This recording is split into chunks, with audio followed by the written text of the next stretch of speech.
It was the most contentious legislation to pass under US President Barack Obama. 2 years after he signed the bill to overhaul the healthcare system, Americans remain divided on their support for the law. How will this impact the 2012 presidential campaign? You're watching Inside Story from Washington.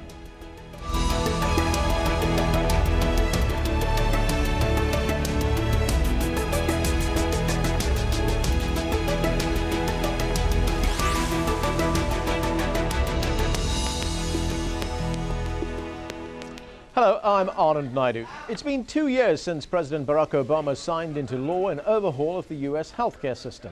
The law will extend insurance coverage to 32 million more Americans. After months of vitriolic debates and protests by Republicans and Democrats, Obama said the passage of this law proved that the US government, a government of the people and by the people, still works for the people. But 2 years on, recent polls show that the people remain divided in their support for the law. And Republicans have launched a renewed assault on what they refer to as Obamacare. Whether it's Obamacare, Romneycare, they're interchangeable. Presidential candidates Rick Santorum and Mitt Romney have both made repealing the healthcare law a central theme of their campaigns. That's despite the fact that as governor, Romney passed similar legislation in his state of Massachusetts. Next week, the U.S. Supreme Court will scrutinize the 2010 law and look into whether it's constitutional to require Americans to purchase health insurance. Patty Colhane explains. President Barack Obama is not at the White House. He's off defending his policies on energy, not on health care. Despite what was seen as his significant signature legislation of his first term, don't expect to hear the president talk about it on the anniversary. White House officials say they've moved on. But a lot of other people point out that the president spent a lot of time trying to convince the American public that the legislation was a good thing. Now, there are polls that show the public pretty much evenly split, but there are other polls that show the majority of Americans just don't like the health care law. So instead of once again making his case to the American public, the president is going to let his lawyers make the case to the U.S. Supreme Court. They're going to look at the legislation on several aspects. First, and probably the most important, is does the government have the authority to force the American public to buy private health insurance or pay a fine? The justices will also ask if that part of the law goes away, does the rest of it just fall apart? They'll also ask the question, can they even decide this issue? After all, the law doesn't go into effect till 2014. That would give the justices, the Supreme Court, a chance to kick the can down the road, in essence, not decide for a few more years. That would be an escape for the president, but he will not be able to escape talking about this in the court of public opinion in the next presidential election. So how will the bitter healthcare debate impact the 2012 presidential campaign? And while the Republican candidates have vowed to repeal the 2010 law, have they come up with better plans? To discuss all that and more, I'm joined from Albany, New York by Richard Kirsch, author of the book Fighting for Our Healthcare, and he served as the manager of the campaign Healthcare for America Now, a coalition which promoted the Affordable Care Act. In the studio, I'm joined by Phil Kerpen, Vice President for Policy at Americans for Prosperity, and Manu Raju, he's a senior congressional reporter for Politico. Gentlemen, thanks to all of you for joining us. Let's review some of what Obama's health care legislation does here. The law requires U.S. citizens to buy health insurance or face a fine, with an exception made for the poor. It also forces insurance companies to justify rate increases and prohibits them from denying a customer based on a pre-existing medical condition. And it makes companies cover their employees while the government provides a subsidy for small businesses. And in these instances, it's similar to a law signed by Mitt Romney when he was governor of Massachusetts. Well, all sounds very commendable. Phil Kerpen, why are the Republicans so opposed to this? Well, first of all, there's also an overlay of hundreds of various boards, commissions, bureaucracies of various types that can micromanage the definition of what health insurance is for the purposes of both the individual and the employer mandate, and therefore control what is and is not covered, and all other aspects of the doctor-patient relationship. So the bureaucratic overlay is sort of independent of the market structure reforms, and that's a major concern for conservatives who don't want a larger government role in healthcare. But I think the central objection at this point in time, and the one that the Supreme Court is going to be focused on next week, is whether the federal government has the power to force individual citizens to purchase a product in the marketplace. That is a novel use of federal power. It's never been attempted before under the U.S. Constitution, and it could set an extremely dangerous precedent in terms of eliminating the outer limits of government power.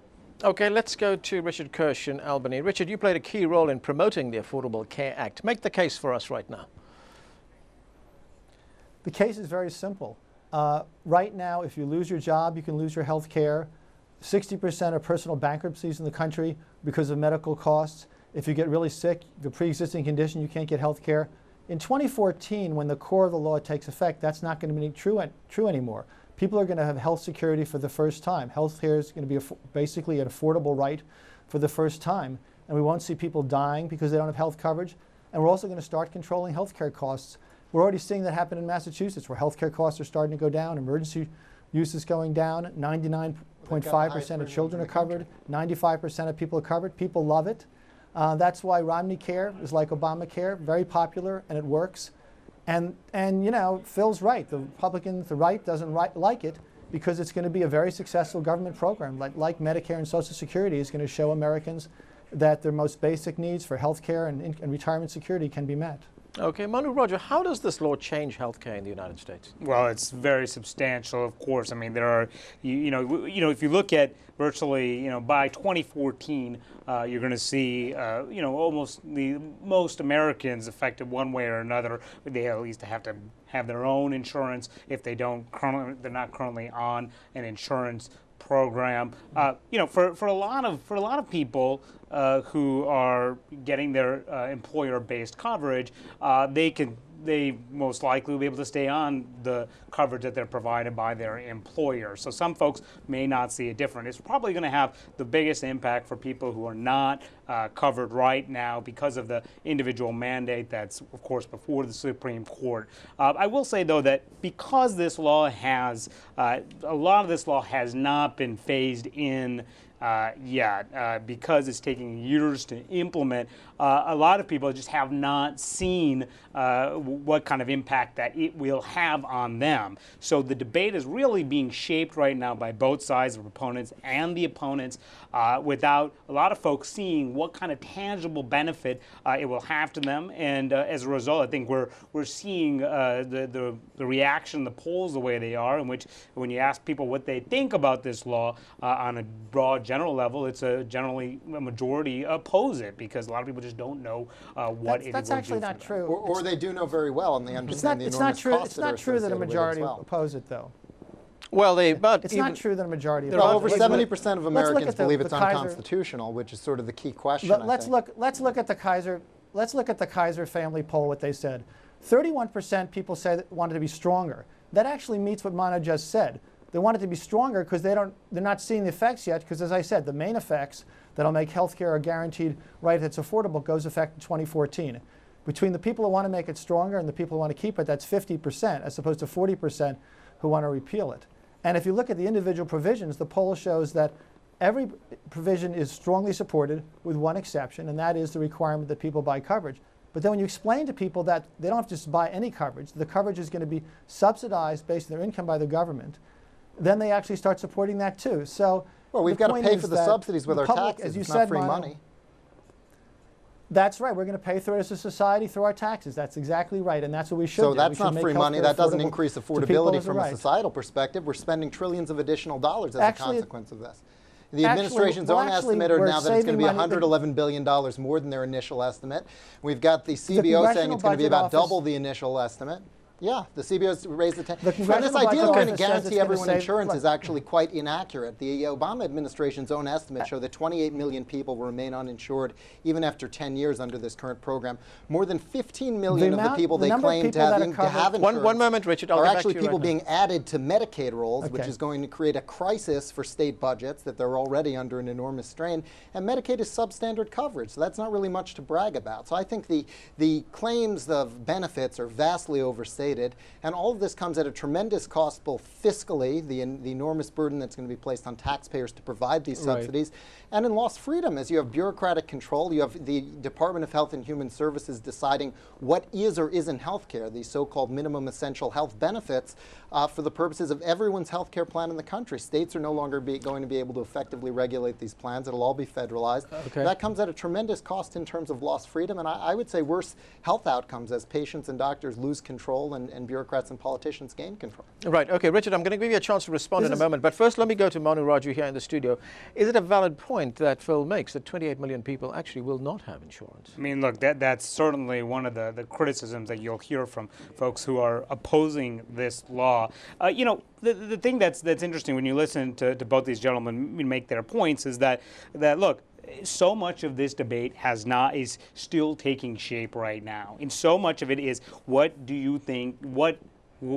Are there specific things within the law that people like? You'll hear Democrats often talk about the so-called pre-existing prohibition for insurers can no longer deny folks based on their pre-existing conditions. That is, of course, a very popular aspect. That's an aspect that is being highly touted. And you hear about folks on the other side saying, look, this is just such an expensive piece of legislation. It's going to bankrupt this country if you look at CBO projections over the long run, especially if a lot of these taxes don't increase the way that Congress promised, that in the long run that this will bankrupt this country. Right. This is right now is a crucial moment because both sides are increasingly trying to shape the debate, because a lot of these things just have not had a tangible impact on American society. Okay, Richard, your turn. Okay, so where to start? First of all, 32 million people, if that's the best estimate from the CBO it's covered, that means 32,000 people fewer will die every year, because for every million people that are uninsured, 1,000 people die prematurely because they don't get health coverage. So when people say they want to repeal the law, they're saying 32,000 more people want to die every year. Let's not mince words. In terms of saving money, we have the most expensive healthcare system in the world. It's because we leave it to the free market. Take drugs. We pay much more for drugs in this country than any other country. Every other country controls prescription drugs. Who's got the lowest prescription drug prices in this country? The Veterans Administration. That's because they actually negotiate with prescription drug companies. So you want to control healthcare costs. We're already seeing in Massachusetts healthcare costs going down, because what's happening is under Romney Care, we're seeing the governor, the highest premiums in the has country, actually squeezed the insurance companies. They're squeezing their healthcare premiums in Massachusetts were the highest before that. And they're still the highest. Than other they were highly regulated before. They're even more highly regulated now. They're the highest in the country. They're going up less than neighboring states, and people there don't have to worry about going bankrupt because they don't have health coverage. Basically, you have a choice here. You want to be competitive with the rest of the world. We need to bring down healthcare costs. We have the most expensive healthcare costs because we leave it to the free market, and we get price gouged. We get ripped off by prescription drug companies. We get ripped off by medical manufacturers. We get ripped off by the whole system. We got to stop that, and we want to be competitive with the rest of the world, where their healthcare costs are much lower, and in developed countries they actually have better quality care. We have to get everybody into the system, and it's a total lie. This is interfere with doctor-patient relationships. What this does is the requirements are that healthcare coverage be good, that it cover prescription drugs, that it cover preventive care, and also for people at work. Right now, if you're at work and you get seriously ill, a lot of policies will stop paying. After $250,000 a year or $1 million lifetime, they'll stop paying. You can go bankrupt. Under this law, that won't happen. Right. That's a regulation. I'd like to address one part of that in particular. It's infringement on freedom, bankrupt. Right. I'd like to address one part of that in particular that I think is critical, and that's this idea that we ought to have price controls because the rest of the world has price controls. Yeah. Price controls are extraordinarily damaging in any market because they distort the information signal. Prices are a way to transmit and aggregate knowledge that's fundamentally dispersed. When you put price controls in place, you cause a dislocation of resources and underinvestment. You get far less research and development, far less innovation, and when you're talking about healthcare, that means fewer cures, shorter lives, and a lower quality of health. Right now, the entire rest of the world is free riding off of innovation that occurs in the United States because they do not allow for any kind of market return on innovation. You would not have pharmaceutical research and development in the U.S. or elsewhere in the world if they couldn't look to the U.S. as the one market where they can hit that home run and have a significant return on that investment. Okay. If you put price controls in place here, people around the world will suffer dramatically as a consequence. I just want to turn to the politics of this whole issue. Manu, how big an issue is healthcare, this particular healthcare law, going to be in the upcoming election? It's going to be huge. I mean, Republicans are already making this a big drum up to the Supreme Court case to the oral arguments that we're going to hear, the 3 days of oral arguments over the constitutionality of the law and the individual mandate. And that's something that's going to be the congressional Republicans really want to bang the drum on. I just spoke with the Senate Republican leader, Mitch McConnell, who said he's going to make this the #1 issue in the fall campaign. What Democrats are going to try to neutralize this issue on is the fact that Romney passed so-called Romney Care, which they say that is what has been the model for the Obama health care law, and it does in fact have a lot of similarities, and they're going to point that out. You talk to Republicans about that, and they say, look, Romney says he will repeal health care, the health care law. He says that he would grant a waiver to all 50 states. But that would mean he's undermining himself, wouldn't he?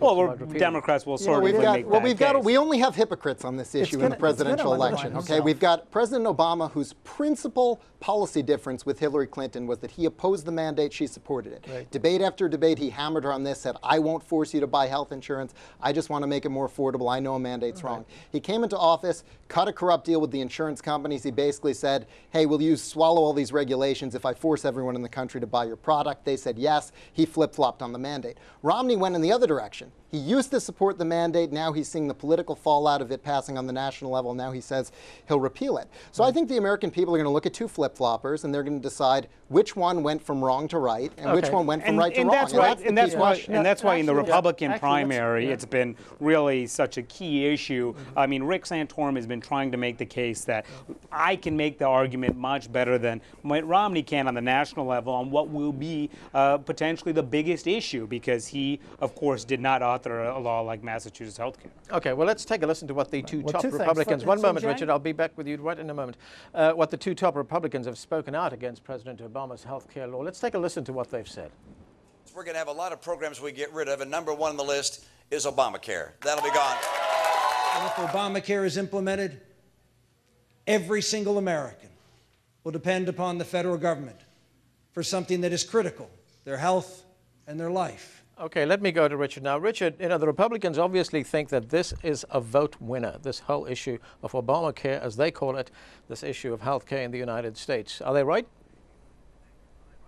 Well, Romney's going to be the nominee, and the issue is going to disappear, at least at the presidential level, because what the President Obama is going to say to him is, look, Mitt, you have a state where 95% of people are covered, 99% of kids, healthcare costs are going down, people love it. In January, you defended the individual responsibility, saying that people should be able who can afford care should pay for it. And it's going to disappear. He's going to say what basically Romney is. He's totally pandering to the right wing in the nomination process. He's going against his biggest achievement, and it's going to disappear. But the real issue in the election is going to be the economy and jobs. We see that's what Romney's talking about. And that's going to continue to be the big issue. And what Democrats have to be clear to explain is that right now, if you lose your job, you're going to lose your health coverage. And that's not going to be true in 2014 unless it's repealed. So you want health security, you want to stop worrying about medical bankruptcy, you want to stop worrying about pre-existing conditions, stick with Obamacare, don't repeal it. And I would just to add a little bit, I mean, there's no doubt that Romney is shifting to the right on this issue during the campaign. But I will say that this will in the economy almost certainly will be issue #1. But the problem for Romney here is that he's going to, at some point, he's going to have to, he may probably in the general may go back and embrace it. And the president has not really come out strongly again for his plan in the last couple of weeks. He's been sort of silent on this issue. Right. There's one other aspect of. Let me ask you this. There's one other aspect of this, of the implementation of this law. It's dependent to a large extent on individual states, and I'm wondering to what extent individual states can undermine implementation of this law, because part of the law calls for states to set up these insurance exchanges where you can go and buy insurance, etc., by later this year. And we know that many states, which are Republican controlled, are not going to do that. Yeah, this is interesting. This is one of the many. This is one of the many flaws, glitches, inconsistencies, errors in the drafting of the legislation. And when you take what was intended to be a discussion draft passed by the Senate and actually jam it in the U.S. Code to get around the election of Scott Brown from Massachusetts, which legitimately should have put an end to this law, but they contrived to go around it.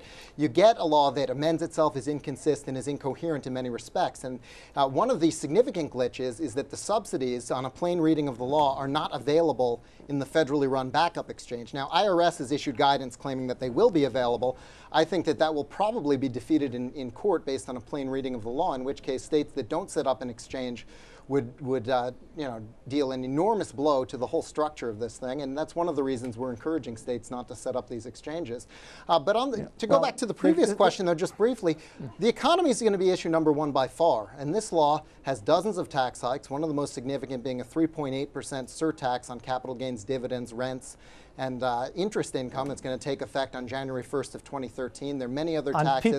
We've got these increased cost estimates on the spending side.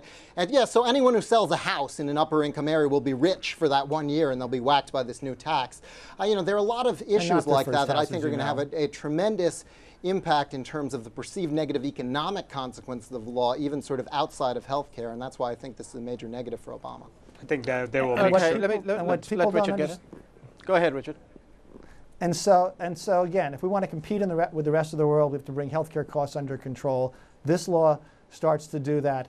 And the only way to do that is to have a system that gets everybody in the system and makes healthcare a right, so you don't have people outside the system ending up at the hospital with huge costs, driving costs through the roof. Bring everyone in the system, start controlling healthcare costs. We're seeing that happen in Medicare. Medicare already, by the way, has a much better job of controlling healthcare costs than private insurance. And those costs are shifted onto people on private insurance. That's one of the reasons we have higher costs. No, it's actually more efficient because the reason it saves less is it doesn't pay doctors and hospitals as much money. Yeah, it pays below market rates, which shifts costs onto everyone else. That's one of the reasons we've had these premium increases. No, everybody else should be paying less too. Pretty widely accepted, pretty simple economics.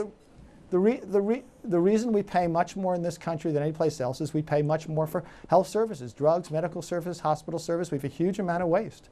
You want to deal with waste?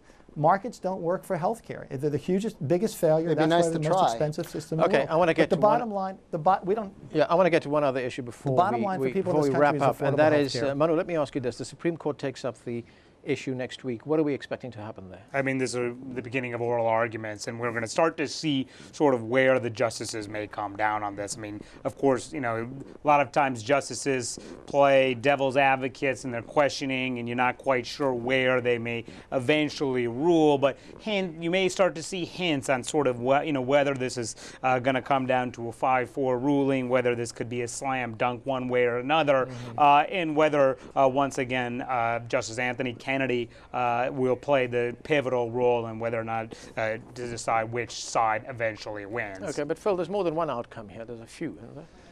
Yeah, there are a few different questions. First of all, there's the question of whether Medicaid is unduly coercive on the states. They almost certainly will find that it's not. And then there's the Anti-Injunction Act question, which is the one about whether they'll even decide this now or they'll punt it for a couple of years. I don't think they'll punt it. But then the two critical questions are, is the individual mandate constitutional? And if it is not, how much of the rest of the law is struck down with it? And of course, if they strike down just the mandate and leave everything else intact, which is what the 11th Circuit Court of Appeals did in Atlanta, that'll cause a death spiral for private insurance, because guaranteed issue and community rating regulations will say you can't deny anyone insurance and you can't charge them more for being sick. So healthy people will drop out of the risk pool and all but the largest insurers would go out of business. So that could be a very negative potential outcome. And I think a lot of people think Kennedy will be the swing vote, but I would say also watch Scalia very carefully in the oral arguments. Based on the decision that he wrote in the Raich case a couple of years ago, he could be the man on the margin. Okay, Richard, I have a political question for you. Why did President Obama, why didn't he rather not delay this case until after the election? They could have done that. He could have got his attorneys to file motions, which would have delayed a ruling until after the election. I don't know what the White House's thinking was, but I do believe that they want to get this law implemented. They want to have, the president is deeply committed to this law because he's deeply committed to providing affordable coverage for people. It's his view that we need to get these issues settled, get the law implemented, and move along in that, I believe. And the most remarkable thing about the appeals court process is that two very, very well-respected, very conservative appeals court judges have ruled in favor of the requirement that people who can afford it buy coverage. And so that's looking more hopeful. And if that leads to a positive decision from the court at the end of June, it'll leave really the playing field for the biggest debate on the health care, which is really the election.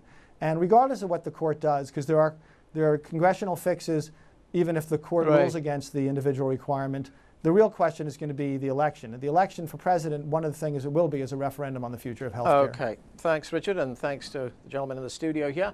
That's it from the Inside Story team in Washington, D.C. Don't forget to follow us on Twitter and Facebook, where you can find more information about the program. And we want to hear from you. Tell us what stories you think we should be covering.